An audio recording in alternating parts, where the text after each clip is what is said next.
বাংলাদেশের সফরে আছি সিলেট, খুব সুন্দর।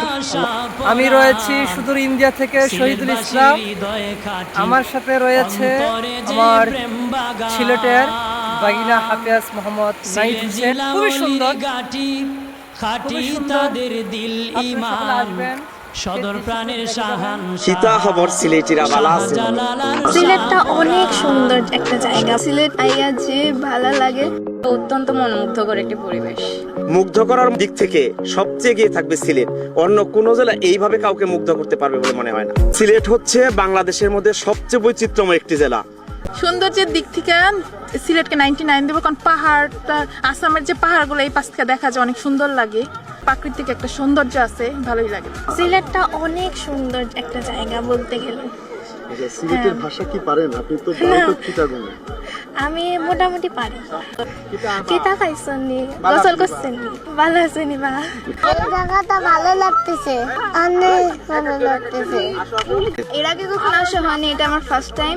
সিলেট আমার অনেক বেশি ভালো লেগেছে। আসার সার্থক হয়েছে। আমার 50,000 টাকা গেল, আমার কোনো দুঃখ নেই। সিলেট তো পুরাই লাগে লন্ডন। কইতাম সিলেটি মাঠ থেকে শুরু করে আসলে সিলেটিদের ব্যবহার বা সিলেটের যে প্রাকৃতিক সৌন্দর্যটা এটা এতটাই মনোমুগ্ধকর যে যে কেউ আসলে তাদের ভালো লেগে যাবে। আমরা সাদা পাথর গেছি ঘুরতে, জাফলং ঘোরা হয়েছে, নীলাদ্রি লেক, সুনামগঞ্জ যেটা পড়ছে, সুনামগঞ্জ, তাহেরপুর। আমরা সিলেটের প্রায় সব অঞ্চলেই ঘোরা হয়ে গেছে আমাদের। কোনো জায়গায় বিড়ম্বনার শিকার হতে? না, কোথাও আমাদের প্রবলেম ফেস করতে হয়নি, আলহামদুলিল্লাহ। সব জায়গায় আমরা খুব সুন্দর মতো ঘুরতে পারছি। সাথে আসছি, বাচ্চা নিয়ে, হাজবেন্ড নিয়ে, সবার সাথে আসছি। আমার এখানে 15-20 বার আসা হয়েছে। কেমন লাগলো আজকে? আমরা আসছি মূলত পুরান ঢাকা নাজিমুদ্দিন রোড থেকে এসেছি।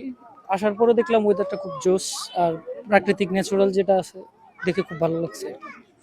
সিলেটে অনেক কিছু দেখার মতো আছে, সাদা পাথর, তারপরে জাফলং, তারপরে বাগান, অনেক কিছু, তারপর বিভিন্ন মন্দির, এগুলো তার আছেই অবশ্যই। কোন জায়গা ঘুরলেন এখন পর্যন্ত অনেক কিছু, এখানে গেছি, সাদা পাথরও গেছি, এরপরে কোম্পানিগঞ্জ সাদা পাথর এটাতে গেছি, জাফলং গেছি, মাধবকুণ্ড গেছি। মাধবকুণ্ড তার মৌলভীবাজারই পাশে।